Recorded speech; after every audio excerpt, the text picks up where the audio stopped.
কৃষ্ণপক্ষ অষ্টমী তিথি তিমিরা রজনী, মধ্যম নিশীথে জন্ম নিলেন কৃষ্ণ যাদুমণি। লোহার বেষ্টনী ঘেরা কংস কারাগার, দৈবকী কোলে জন্ম নিলেন শ্রীকৃষ্ণ আমার। ঘুমেতে ঢলিয়া পড়ে কারারক্ষীগণ, দৈবকীর অঙ্কে কৃষ্ণ জন্মিলেন যখন। অবিরাম বরিশন ঘন কালো মেঘ, বিজুরি খেলিয়া যায় অশনি সংকেত। গুরু গুরু গরজে আসমানে জলধর, ও বিরল শ্রাবণ ধারা ও ঝরে ঝড় ঝড়। সৌদামিনী অন্তরিক্ষে খেলে আচম্বিতে, ও চিরপ্রভা ধাঁধায় চক্ষু পথিকে ধাঁধিতে। যখন কৃষ্ণ জন্ম নিল কংস কারাগারে, স্বর্গ হইতে দেবগণ পুষ্প বৃষ্টি করে। দৈববাণী হয়েছিল কংস নৃপতিরে, অষ্টম গর্ভজাত দৈবকীর বধিবে তাহারে।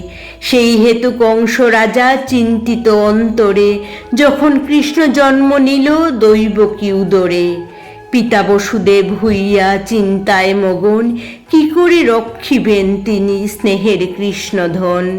শ্রীকৃষ্ণে লইয়া বসুদেব গোকুলেতে চলে, যমুনা উজান বয় বারিধি উছলে।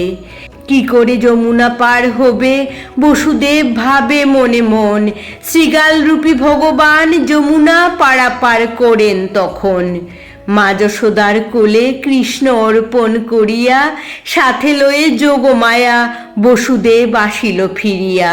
কৃষ্ণের জন্ম শুনে কংস কারাগারে আইল, দৈবকী হইতে তারে কাড়িয়া লইল।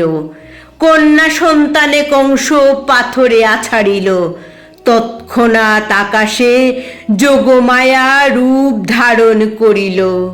যোগমায়া প্রকাশিল কংসের সকাশে, কংস তোমারে বধিবে যে, গোকুলে বাড়িছে সে।